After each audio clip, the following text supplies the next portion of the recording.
मेरे रूम में कैसे घुसी तुम? हाउसकीपिंग अभी मैनेजर को फोन करके काम से निकलवाता हूँ। सॉरी रतन सर, एक्चुअली आपके रूम का फायर अलार्म गलती से बज गया था। मैं चेक करने आया था कि कोई खतरा तो नहीं है। मैंने दरवाज़ा नॉक किया था पर शायद आप सो रहे तो इसलिए खोला नहीं, इसलिए मुझे मास्टर की यूज़ करके अंदर आना पड़ा। Are you fine? फाइन, गो।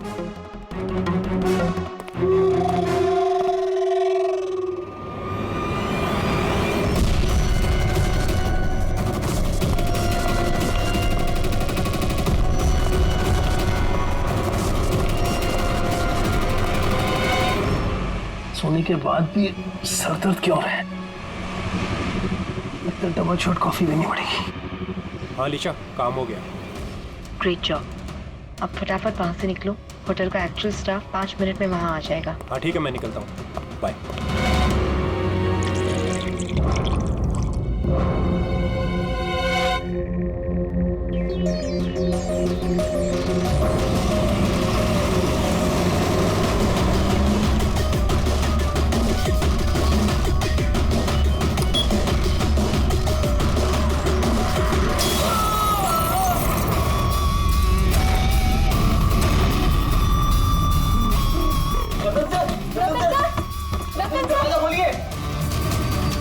एक काम कर, मास्टर की दरवाजा खोलते हैं।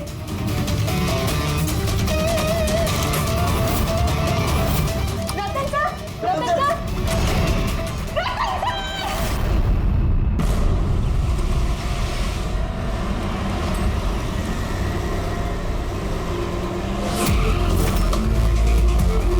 जिनका खून हुआ है उनका नाम क्या है? सर रतन जी, वो हमारे रेगुलर कस्टमर थे और वो बहुत ही बड़े फिजिसिस्ट भी थे सर। फिजिसिस्ट? जी सर। तो फिजिक्स में एक्सपर्ट है ये। जी सर। कितने बजे हुआ ये सब? सर यही तकरीबन सुबह 6:30 बजे। हटिए, चलिए हटिए, प्लीज हटिए।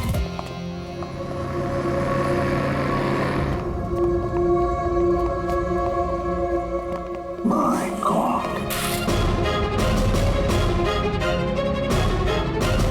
माय गॉड, इसके छाती में तो इतने सारे डार्ट्स घुसे हैं।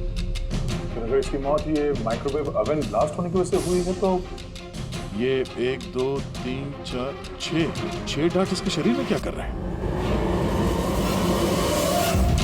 माइक्रोवेव ब्लास्ट नहीं हुआ है सर, यहाँ तो गन रखी हुई है।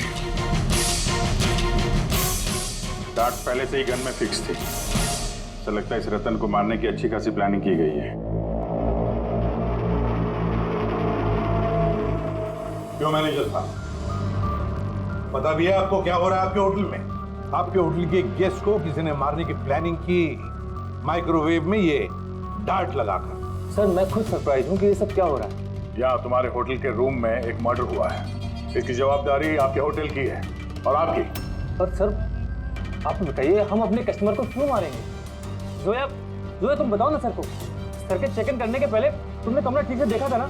जी सर। सब पूछिए ना सर कल रात 11 बजे सर चेक इन किए थे होटल में। 10:30 बजे मैंने खुद चेक की थी कि सामान सब कुछ ठीक है कि नहीं, और माइक्रोवेव में उस वक्त कुछ डार्ट्स वगैरह नहीं थे।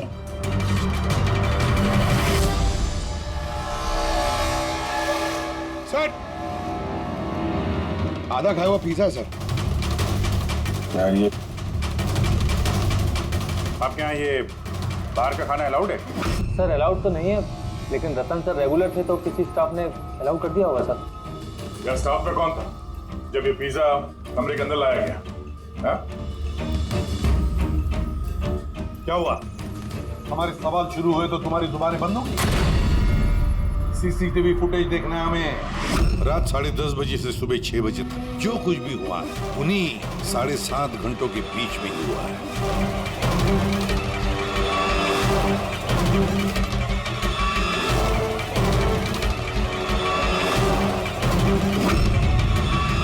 जोया 10:30 बजे रतन जी के कमरे में गई और 11:15 बजे बाहर आई, 15 मिनट में।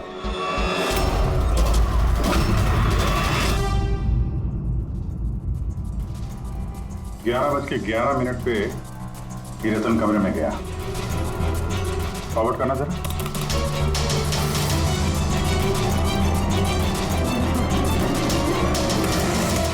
11:30 बजे हैं और ये रहा रतन का पहला विजिट है।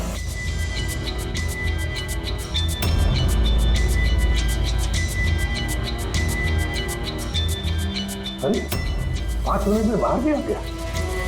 काफी गुस्से में भी लग रही है कौन ये? सर ये अमित है, रतन सर के भाई। पहली बार आए थे होटल में।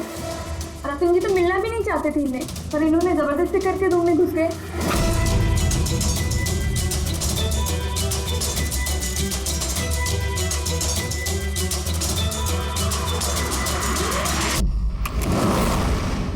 अच्छा, वो पिज्जा कमरे के अंदर ऐसे गया सर। फॉरवर्ड करना जरा, फॉरवर्ड करना।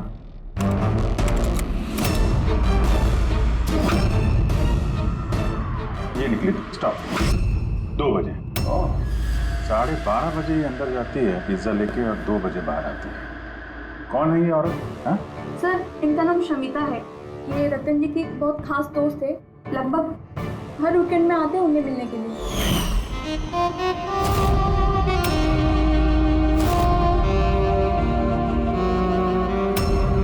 शमिता खास दोस्त रात के 12:30 बजे आती है पिज्जा लेकर।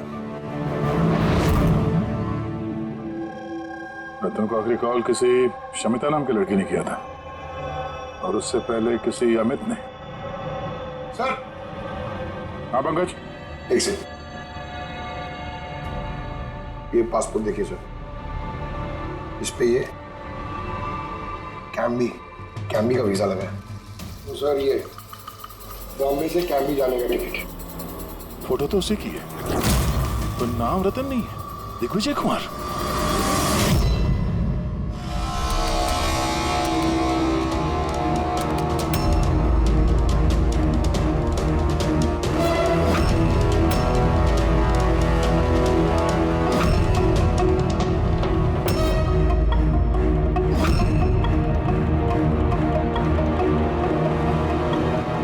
सुबह के 6 बजे होटल का स्टाफ मेंबर रतन के कमरे में जाता है और 6:30 बजे बाहर आता है, मतलब ठीक रतन की मौत से पहले। कौन है ये स्टाफ मेंबर? पता नहीं सर। क्या आप अपने स्टाफ वाले को नहीं पहचानते हैं? सर ये स्टाफ का आदमी नहीं है, मैं पता करवाता हूँ सर। वो कोई ये जाकर देखो, ये आदमी कौन है? कोई नया स्टाफ आया है क्या? सर एक बात समझ में नहीं आ रही। ये रतन एक फिजिसिस्ट था, देश के स्पेशलाइज स्पेस प्रोग्राम पे काम कर रहा था। नकली पासपोर्ट बनाने की क्या जरूरत? वही तो, कोई किसी फिजिसिस्ट को मारने के लिए इतनी लंबी प्लानिंग क्यों करेगा? पूर्वी, ये लैपटॉप चेक करो सर रतन का। सर हाँ, मैंने सारा रिकॉर्ड चेक कर लिया। ये बंदा होटल के किसी भी डिपार्टमेंट में काम नहीं करता, इवन वो स्टाफ का भी नहीं था सर। सर मुझे लगता है वो बाहर का ही था। ये लो, कोई बाहर का अनजान आदमी आपके यहाँ आता है, होटल का स्टाफ बन के घूम रहा है, ये आपकी सिक्योरिटी है? हाँ?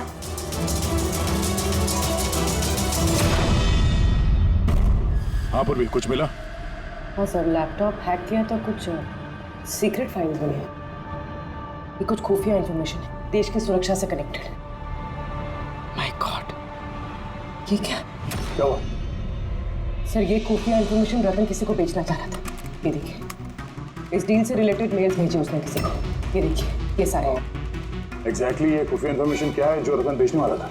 सर हमारे देश के बॉर्डर पे कितने जवान तैनात हैं, आर्मी के पास कौन कौन से हथियार हैं, फौज की टुकड़ियां किन किन एरियाज में और कहाँ पर नहीं, सारी जानकारी है इसमें। अगर ये इंफॉर्मेशन किसी गलत आदमी के हाथ लग गया तो देश की सुरक्षा को खतरा हो सकता है। सर ये मिलिट्री की कॉन्फिडेंशियल फाइल्स उसे मिली कहाँ से? ऑब्वियसली पंकज, किसी आम आदमी के पास ये क्लासिफाइड फाइल्स नहीं हो सकते हैं। ये क्लासिफाइड फाइल्स और ये डुप्लीकेट पासपोर्ट इस बात की तरफ इशारा कर रही है कि ये रतन कोई फिजिसिस्ट नहीं था, ये किसी दुश्मन देश का जासूस था जो अपना काम करने के बाद इस नकली पासपोर्ट के जरिए देश छोड़ के भागने वाला था हमेशा के लिए। ये तो एप्रन वगैरह निकाल के बाहर निकल गया सर। फोन पर भी बात कर रहा है। बोल सकता है पार्टनर हो बाहर। रेडी? होटल के बाहर के जितने भी सीसीटीवी कैमराज हैं सबकी फुटेज चेक करो। सर जब तक इस अनजान स्टाफर का पता चलता है ये शमिता और रतन का भाई अमित, इनसे पूछताछ करते हैं। सर ये रतन शायद फिजिसिस्ट नहीं था, दुश्मन देश का जासूस था सर। जासूस? हाँ सर, हमें उसके बैग से ये नकली पासपोर्ट मिला। उसके लैपटॉप में ये खुफिया फाइल है सर, ये देखिए। माय गॉड, तो फिर हमें जल्दी से जल्दी रतन के घर वालों से मिलना चाहिए और इस शमिता से भी पता तो चले कि रतन फिजिसिस्ट था भी या कोई जासूस। एक तो अभी मेरे पति का खून हुआ और अब सीआईडी वाले उन पर देश से गद्दारी का इल्जाम लगा रहे हैं। भाभी संभालिए अपने आप को। वैसे ही भाई साहब की मौत के सदमे से आपकी तबीयत खराब है। मिस्टर अमित, आपसे भी कुछ सवाल करना है हमें। आप लोग एक साथ एक ही घर में रहते हैं, तो कल रात अपने भाई के पीछे पीछे होटल रूम में क्या करने गए थे आप? मैंने ही भेजा था उन्हें वहां। तुमने भेजा? किस लिए? क्योंकि रतन भाई साहब पूरी प्रॉपर्टी अपने नाम करके हमें घर से निकालना चाहते थे। वसीयत के पेपर के साथ भी छेड़छाड़ की थी उन्होंने, और अपने भाई का तो उन्हें कोई लिहाज ही नहीं था। ये तुम क्या कह रही हो दिया? भाभी प्लीज। ये सारी बातें यहाँ पर हो सकती थी घर में, इसके लिए होटल में जाने की क्या जरूरत थी? सर लड़ाई झगड़ा करके हम घर का माहौल नहीं खराब करना चाहते थे, और रतन भाई साहब इस टॉपिक को कई दिनों से अवॉइड कर रहे थे, इसलिए मुझे लगा कि होटल में जाके बात करना ही ठीक रहेगा। मगर कमरे से तो तुम बहुत जल्दी वापस आ गए थे, इतनी जल्दी बात हो गई? सर होटल के कमरे में भी बात हो नहीं पाई थी। भाई साहब बहुत नींद में थे और थके हुए थे, इसीलिए चिड़चिड़े भी हो गए थे, और गुस्से में आके मैं भी वहां से निकल गया। इतना बड़ा घर है फिर भी होटल में जाके ठहरते थे हैं? सर रतन काफी इंट्रोवर्ट थे, उन्हें अकेलापन चाहिए होता था ताकि वो अपने काम में ज्यादा ठीक से ध्यान लगा सके। घर में भी होते तो अक्सर वो अपने कमरे में ही होते थे।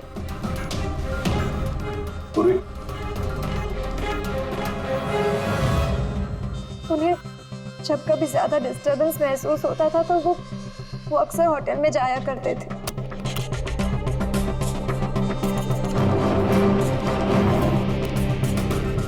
ये शमिता कौन है? शमिता? प्लीज कुछ कीजिए ऑफिसर, मैंने सुबह मिसिंग कंप्लेंट दर्ज कराई थी, शाम होने वाली है, मेरी बीवी का कहीं कुछ पता नहीं चल रहा है। जीजू प्लीज रिलैक्स, शमिता दीदी मिल जाएगी। क्या शमिता जी लापता है? जी। आप लोग? हम लोग सीआईडी से। अच्छा वो आप लोग आ गए, ये लोग तो कुछ कर नहीं पा रहे, अब आप लोग पता लगाइए मेरी बीवी कहाँ है। हम लोग तो पता लगा ही लेंगे, एक खून करके जो भागी है वो। क्या?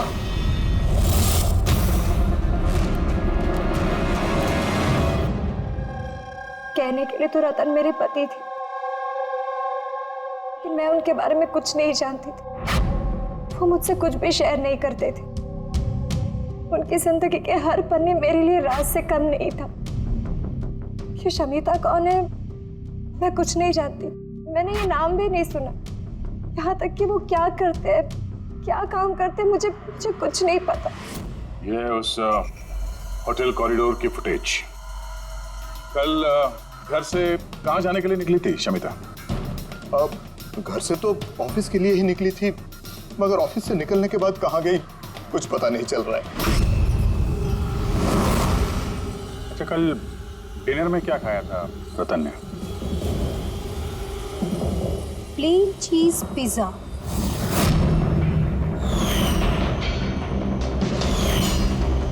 है ना भाभी? हाँ। प्लेन चीज पिज्जा, कमाल है अभिजीत, होटल में भी पिज्जा और घर में भी पिज्जा। भाई साहब ने होटल में भी पिज्जा खाया था?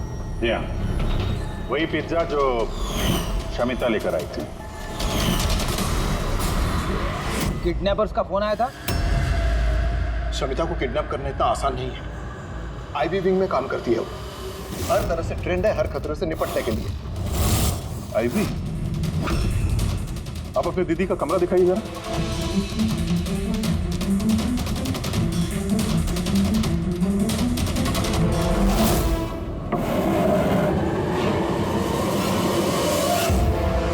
सर, ये है दीदी का कमरा।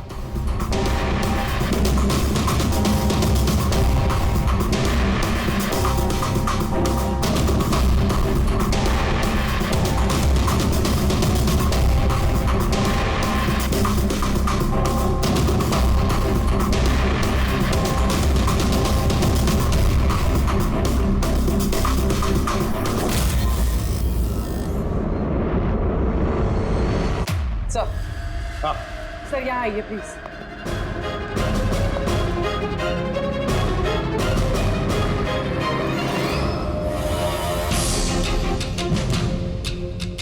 ये लो, कमरे के अंदर कमरा। सर इधर आइए। ये देखिए, ये कंप्यूटर हैक हुआ है सर। एक काम करो, पूरे घर की तलाशी लो। गाड़ियां बिग, ओहो, प्रोस्थेटिक्स। अभिजीत देखा है सर? हाँ सर, और ये लॉकर में क्लासिफाइड फाइल्स। लगता है काफी समय से जासूसी चल रही है इसकी। सिर्फ इतना ही नहीं सर, कोई तो है जो रतन पे नजर रखे हुए था। उसकी कंप्यूटर की एक एक एक्टिविटी को मॉनिटर कर रहा था। ये कंप्यूटर हैक है। कौन हैकर है पता लगा?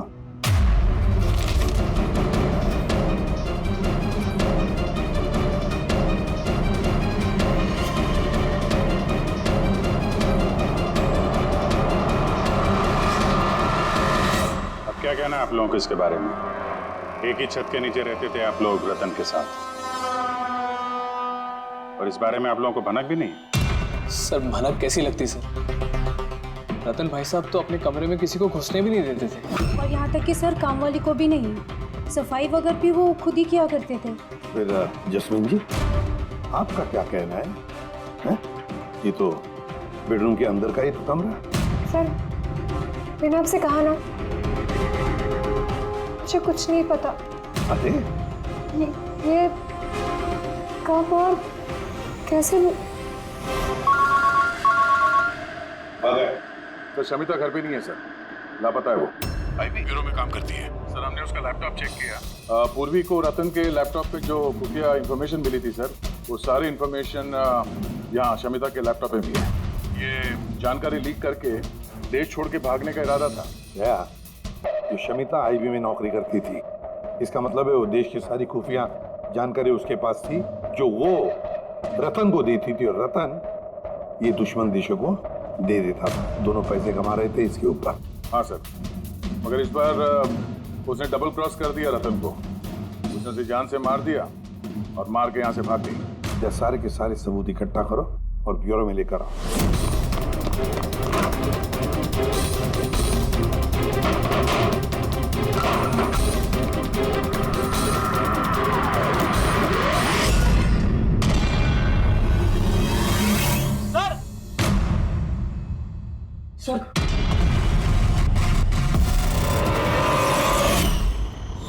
शमिता? आद्या, सर ये विक्रम और अंजलि, इनके जो एलिबाइज हैं वो हमने चेक किए। जब खून हुआ उस रात ये विक्रम ग्रैंड रोड में एक ट्रैफिक जाम में फंसा हुआ था और रात के करीब 2 बजे घर पहुंचा वो। और ये अंजलि? सर अंजलि भी रात के 12 बजे तक काम कर रही थी और करीब 1:30 बजे के आसपास वो घर पहुंची। सब देखकर ऐसे लगता है कि ये कोई मामूली मर्डर केस नहीं है, देश की सुरक्षा से जुड़ा हुआ है। सर ये देखिए सर, ठीक ब्लास्ट से पहले सुबह 6:30 बजे के आसपास इस लाल गाड़ी में एक औरत होटल से बाहर गई। सर वो जो नकली होटल स्टाफ वाला था ना सर, वो भी उसी वक्त निकला था, लेकिन दूसरे गेट से। ये देखिए। पूर्वी, गाड़ी कितने बजे आई थी होटल में? सुबह 6 बजे। निकल गई 6:30 बजे, आधे घंटे बाद। लड़की के चेहरे पे जूम करो जरा, देखें तो सही। हमारे डेटाबेस में कुछ नाम और चेहरे हैं जिनसे देश की सिक्योरिटी को खतरा है। ये गद्दारों और जासूसों वाली लिस्ट। इनके चेहरे स्कैन करो और उन सब से मैच करके देखो। अब पंकज, आगे उसे पता करो कि ये गाड़ी किसके नाम पर रजिस्टर्ड है। सर, बड़ा ही कंफ्यूजिंग केस है सर, कुछ समझ भी नहीं आ रहा है आखिर ये माजरा है क्या। बेटी, एक बात तो पक्की है कि ये केस देश की सुरक्षा से जुड़ा हुआ है। इसलिए जिसने भी इस शमिता और रतन को मारा है ना, वो कोई मामूली क्रिमिनल नहीं, मामूली खूनी नहीं है। ये चक्कर कुछ और ही है। ओहो, अबे क्या हुआ? कुछ मिला? हाँ सर, मिला। ये आदमी और औरत उस लिस्ट में नहीं है देश के गद्दारों वाले, बल्कि उन लोगों की लिस्ट में है जो देश से गद्दारी करने वालों को पकड़ के खत्म करते हैं सर। ये दोनों आईबी ऑफिसर्स हैं, अलीशा और ईशान। ऐसे भी प्रद्युम्न, मैं आपकी बहुत इज्जत करता हूँ, इसलिए मैं कुछ नहीं कह रहा। अगर यही इल्जाम किसी और ने लगाया होता तो वो ऑफिसर अब तक बहुत पछता रहा होता।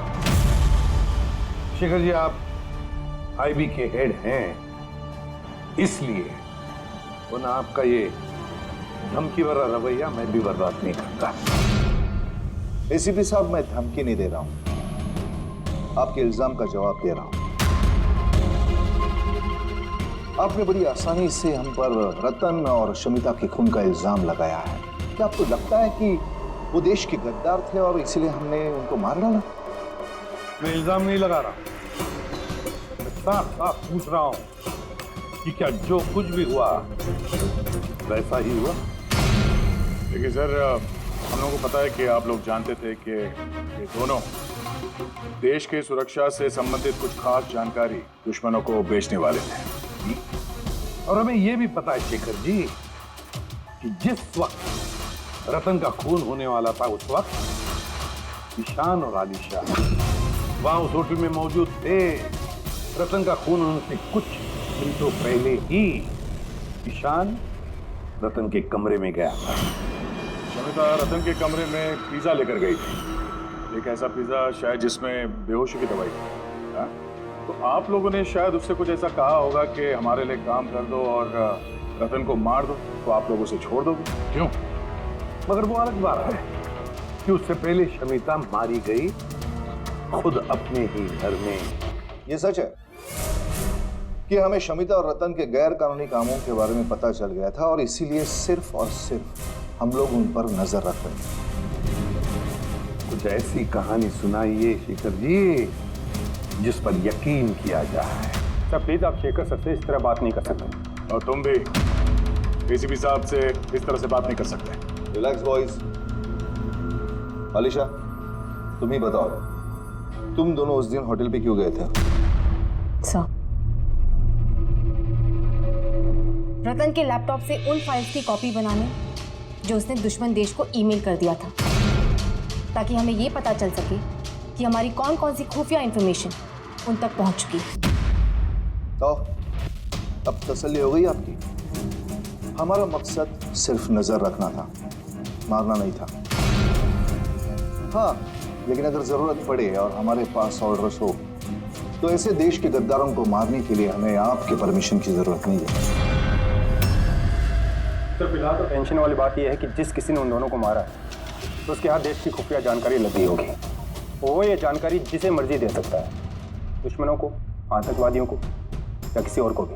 हाँ, अगर हमें वो इंसान मिल गया जिसने उन दोनों को मारा है, तो जिसके पास देश की खुफिया जानकारी है, हम उसे मारने में भी हिचकिचाएंगे नहीं। और हमें पूरा यकीन है कि आईबी के पहुंचने से पहले सीआईडी उस तक पहुंच जाएगी। ऐसे भी प्रद्युम्न, अपने ऑफिसर को समझाइए ये वक्त एक दूसरे को चुनौती देने का नहीं है, बल्कि मिलकर साथ काम करने का है। शेखर जी, देश की चिंता जितनी आप लोगों को है ना, उतनी चिंता हम सीआईडी वालों को भी है। लेकिन एक बात अच्छी तरह से याद रखना, जब तक ये मर्डर सुलझा नहीं जाता तब तक आप उस गद्दार तक पहुंच नहीं सकते। शमिता ने वो खास जानकारी लीक करके रतन को दी और रतन वो इंफॉर्मेशन किसी को बेचने वाला था। मगर इससे पहले कि रतन अपनी गद्दारी का काम पूरा कर ले, किसी ने शमिता को रतन के खून के प्लान में हिस्सा बना लिया। और अब अगर वो निशान नहीं है तो जो कोई भी है सर उसे जल्द से जल्द ढूंढना होगा, क्योंकि उसी ने शमिता को भी मारा है। हाँ बोलता हूँ क्या क्या सारुण तू अब क्या नया चक्कर है तेरा? क्यों? जब हम लोगों ने अपनी आंखों से उस सीसीटीवी फुटेज में देखा है कि रात के 12:30 बजे समिता वहां होटल के कॉरिडोर में थी, तो तू कह रहा है कि वो समिता नहीं थी? कौन हो सकता है? रतन की मौत कैसे हुई? रतन की मौत हुई जहर की वजह से। वो डार्ट जो हमें रतन की बॉडी में से मिला है उस पर इतना जबरदस्त जहर लगा हुआ था कि सेकंड्स में ही रतन की मौत हो गई। और सर पॉइंट नंबर 2, इस माइक्रोवेव में डार्ट फिक्स करने के लिए खूनी को पूरा टाइम मिला होगा, क्योंकि ये नशीला पिज्जा खाने की वजह से वो बेहोशी की हालत में पड़ा होगा। बस जो नशीली दवाई हमें पिज्जा में मिली है उसी नशीली दवाई के ट्रेसेस हमें रतन के पेट में से। हाँ, अभी पूरे इंग्रेडिएंट्स को अच्छी तरह से चेक नहीं कर पाए, लेकिन यार सामने मैंने सब कुछ मान लिया, बस सब कुछ मान लिया, लेकिन पहले ये बता इन सारी चीजों का शमिता के वहां होटल में ना होने से क्या कनेक्शन? बता रहा हूँ, वही बता रहा हूँ बॉस। शमिता डायबिटीज की पेशेंट है, शक्कर की बीमारी। शमिता की मौत हुई है किसी मिलावट वाले इंसुलिन के इंजेक्शन की वजह से। और सबसे इंपॉर्टेंट बात, शमिता का मौत का टाइम है रात को 10 से 12 के बीच का। क्या? एग्जैक्टली। तो 12 बजे तक अगर वो मर चुकी थी, फिर 12:30 बजे वो हमें होटल में कैसे दिख सकती है? तो अगर शमिता ने रतन को नहीं मारा और अमित, ईशान और अलीशा ने भी नहीं मारा, तो फिर रतन को मारा किसने? और फिर वो फुटेज में जो औरत हमने देखी थी, अगर वो शमिता नहीं थी तो फिर कौन थी? शमिता। एसीपी साहब, आप शायद नहीं जानते कि मैं कितनी बड़ी टेंशन में हूं। अगर वो खूनी नहीं पकड़ा गया जिसने रतन और शमिता को मारा है, तो देश कितनी बड़ी मुसीबत में फंस सकता है ये आप नहीं जानते। मैं अच्छी तरह से जानता हूँ शेखर जी, बहुत अच्छी तरह से जानता हूँ, लेकिन एक बात अच्छी तरह से याद रखिए, हम देश पर कोई भी आंच आने नहीं देंगे। उससे पहले ही हम खूनी को पकड़ लेंगे। सर, वो खूनी की आइडेंटिटी हमें वो ईमेल से मिल सकती है सर, जो रतन और शमिता ने एक दूसरे को भेजा है। अब मुझे तो ये भी लगता है कि जरूर कोई आसपास वाला ही है जिसे शमिता और रतन इन दोनों की छोटी से छोटी आदतों के बारे में पूरी जानकारी थी।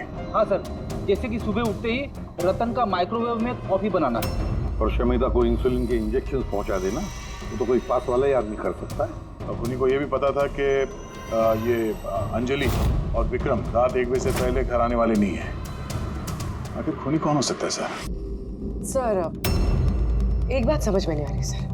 ये रतन और शमिता एक दूसरे को 2 सालों से जानते हैं, मगर गद्दारी करने का इन्होंने ये 3 हफ्ते पहले ही सोचा, ऐसे अचानक? हाँ सर, बात थोड़ी अजीब तो है। इन 3 हफ्तों के पहले इनका कोई रिकॉर्ड तो नहीं रहा खुफिया खबर के एक्सचेंज को लेकर। इस सबका इस तीसरे गद्दार से क्या लेना देना? We are running out of time. हाँ सर, हमने सारे सुरागों के ताले खोल दिए हैं, लेकिन हमें वो दरवाजा नहीं मिल रहा जो हमें तीसरे जासूस तक ले जा सके। तीसरा दरवाजा है, ये तीसरा दरवाजा हमें उस जासूस तक ले जाएगा। कौन सा? उस दरवाजे का नाम है पिज्जा। पिज्जा, वो औरत जो बड़े बड़े काले चश्मे और घुंघराले बाल का विग पहनकर घूमती है ना, शमिता बनकर, उसने उस दिन पिज्जा लाया बाहर से होटल के अंदर। और उसने ऐसा इसलिए किया क्योंकि उसे वो नशीली दवाई मिलानी थी पिज्जा में। अगर होटल में ऑर्डर करती तो उसे मौका नहीं मिलता और ना ही वक्त मिलता वो नशीली दवाई पिज्जा में मिलाने के लिए। और होटल वालों ने कुछ नहीं बोला क्योंकि वो लोग उसे जानते थे। दया, होटल दे रॉयल के आसपास इस पिज़्ज़ालो ब्रांड के पिज्जा की कितनी दुकानें हैं पता लगाते हैं, सब कुछ साफ हो जाएगा।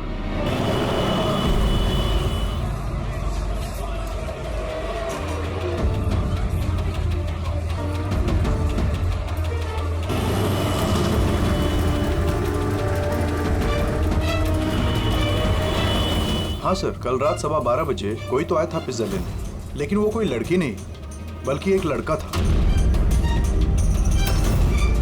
इन दोनों में से कोई था? हाँ सर, यही था वो। विक्रम?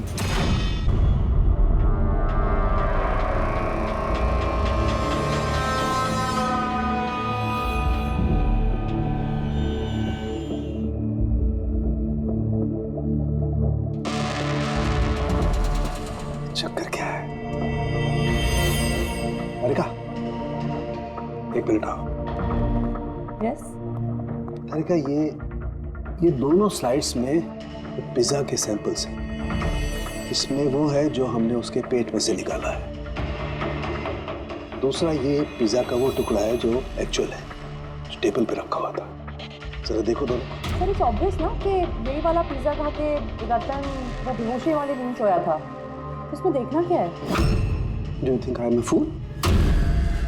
दोनों क्या पे? कोई वजह होगी तभी तुम्हें दिखा रहा हूँ ना। प्लीज देखो ना। Of course sir. Just see it. हाँ सर हाँ।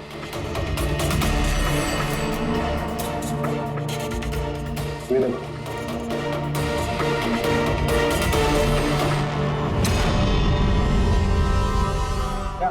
इसका मतलब रतन ये पिज्जा खा के बेहोश नहीं हुआ है? Exactly, वही दिखाना चाहता था मैं तुम्हें। क्या खाया होगा उसने?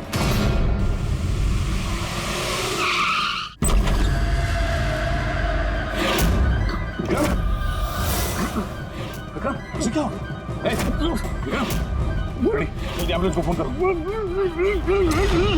ये किस चीज की तरफ इशारा कर रहा है? फोन पे?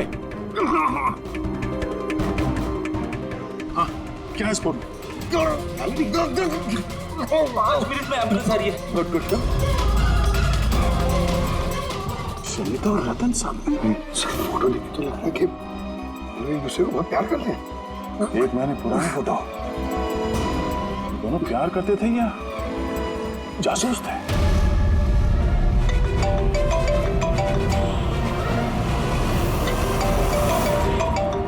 हाँ डॉक्टर साहब। अरे यार, इस केस में तो नया ही पेज फंस गया। अब क्या हुआ? याद है वो पिज्जा जो रतन ने खाया था होटल में, जिसकी वजह से वो गहरी नींद सो गया। हाँ, वही पिज्जा जो वो नकली शमिता होटल के रूम में लेकर गई थी। यार यही कच्चा खा गए। दरअसल रतन उस पिज्जा को खाने की वजह से बेहोश हुआ ही नहीं। रतन बेहोश हुआ है किसी और चीज को खाने की वजह से, जो शायद उसने होटल में आने से पहले ही खा ली। होटल में आने से पहले? अभिजीत ने बताया था कि होटल आने से पहले रतन ने पिज्जा ही खाया था। अच्छा, कल डिनर में क्या खाया था रतन ने? प्लेन चीज पिज्जा, है ना भाभी? हाँ।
जैस्मिन, तुम यहाँ क्या कर रही हो? इन लोगों ने मुझे कुछ इन्फॉर्मेशन लाने के लिए कहा। मुझे कुछ पता ही नहीं उस इन्फॉर्मेशन के बारे में। इन्होंने कहा कि अगर मैं नहीं आई तो ये लोग मुझे जान से मार देगी, इसलिए मैं यहाँ आई हूँ। हो कौन तुम लोग? हम तीनों को यहाँ धोखे से बुलाने का मतलब? देश के साथ धोखा ना हो, इसलिए हमें कभी कभी मुजरिमों के साथ धोखा करना पड़ता है। आई बी विंग। आप लोग वही है ना जिन्होंने रतन भैया को मारा था? रतन को किसने मारा और किसने नहीं, इसकी सच्चाई जल्द सामने आ जाएगी। लेकिन दिया, अमित, एक और सच्चाई आना बाकी है। वो क्या? वो ये कि तुम दोनों को ये पता होना चाहिए कि तुम एक देश के गद्दार के साथ रह रहे हो, है ना जैस्मिन?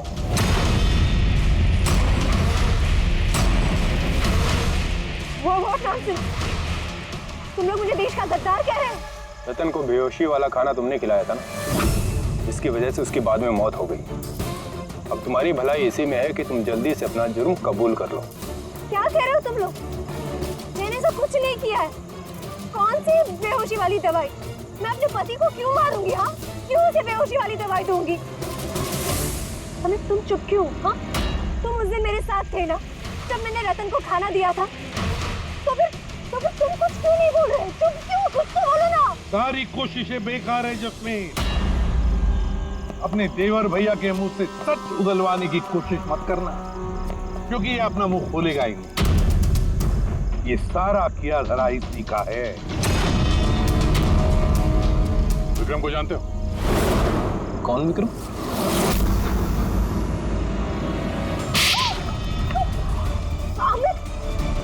आप लोग इस तरफ आइए। वही विक्रम जिसे शमिता और रतन के एक्स्ट्रा मैरिटल अफेयर्स के बारे में तुमने जानकारी दी थी और कुछ फोटो भी भेजे थे हेलो मैसेंजर पे। ये देखो, डिस्प्ले पिक्चर में तुम्हारा चेहरा है, कुछ याद है? ये क्या? शमिता और रतन के फोटोग्राफ्स विक्रम को हेलो मैसेंजर ऐप से जैस्मिन ने किसी और ने भेजा। अमित, देश को नुकसान पहुंचाने का मेरा कोई इरादा नहीं था सर। और ये सारा गद्दार जासूस वाला जो एंगल है, ये सब कुछ मेरा गेम प्लान था, ताकि मैं कानून को गुमराह कर सकूं। पूरी बात डिटेल में बताओ। ये गद्दारी वाला नाटक क्या है? सर ये सब एक गेम प्लान था, ताकि रतन की मौत का इल्जाम मुझ पर ना आए और शमिता का मौत का इल्जाम विक्रम पर ना जाए। इसीलिए मैंने ये सब गद्दार जासूस का ताना बाना बुना था। तो रतन को मारना क्यों चाहते थे तुम? हाँ? क्योंकि वो मुझे और दिया को घर से बाहर निकाल देना चाहता था, और अगर वो ऐसा कर देता तो मैं कुछ नहीं कर पाता। लेकिन मेरी किस्मत अच्छी थी कि उसी वक्त मुझे रतन और शमिता के लव अफेयर के बारे में पता चल गया, और तभी मैंने ये सारा प्लान रचा। मैंने शमिता के हस्बैंड विक्रम को उसकी बेवफा बीवी का सबूत दिया। गुस्सा तो इतना आ रहा है मुझे कि मन कर रहा है उसे डिवोर्स दे दूं, मगर क्या करूं? इसमें मेरा ही नुकसान। अगर उसने मुझे छोड़ दिया ना, तो मैं खुद ही सड़क पे आ जाऊंगा। तो डिवोर्स मत दो, कुछ उससे भी बड़ा सोचो। मार डालें उन्हें। जब मैंने और विक्रम ने रतन और शमिता के कंप्यूटर पे उनके नाम से ईमेल अकाउंट्स बनाए। रतन वाले ईमेल्स मैं भेजता था और शमिता वाले विक्रम। उस रात होटल में विक्रम ही नकली शमिता बनकर गया था। जब वो कमरे में पहुंचा तो उसने देखा कि रतन गहरी नींद में है। बस फिर उसने माइक्रोवेव में डार्ट्स फिट किए, थोड़ा सा पिज्जा खाया, नशीली दवाई मिलाई और फिर कमरे में से चला गया। और शमिता को वो जहरीला इंसुलिन का इंजेक्शन तुमने ही दिया था ना? हाँ, होटल जाने से पहले मैं शमिता के घर गया था। जी कहिए, आप कौन? तो मैं आजाद करने आया हूँ। मतलब? दो लोगों से प्यार करना अच्छी बात तो नहीं है ना शमिता जी? होटल के कमरे में रतन से मिलने क्यों गए थे तुम, जब ये सारा प्लान पहले से ही करके रखा हुआ था? भले ही वो मुझे घर से बाहर निकाल देना चाहता था, लेकिन था तो वो मेरा ही भाई। एक आखिरी मुलाकात तो बनती थी, और ये सब मेरे प्लान में भी मेरी मदद करती है। मैंने विक्रम को पहले से इन्फॉर्म कर दिया कि रतन नींद में है और कुछ ही देर में सो जाएगा। और तुम्हें लगा कि सीसीटीवी फुटेज में बहुत सारे लोग दिखेंगे, उसमें अगर तुम भी दिख जाओगे तो कोई शक नहीं करेगा। इसीलिए तो मैंने ये सारा गद्दार जासूस वाला खेल रचा था, ताकि आप सब लोग इसी में उलझ के रह जाएं। लेकिन जब ये आईबी वाले भी इस केस में जुड़ गए तो विक्रम डर गया और इसलिए तुमने उसे पैरालाइज कर दिया, और कुछ चारा भी नहीं था मेरे पास। ये तुमने क्या किया अमित? पैसों के लिए तुमने अपने भाई को मार दिया। अमित, जायदाद और पैसों की लालच में तुमने अपने सगे भाई का खून कर दिया, और तो और कानून के साथ और देश की सुरक्षा के साथ भी खिलवाड़ किया। बहुत संगीन जुर्म किए तुमने। कानून तुम्हें कड़ी से कड़ी सजा देगा।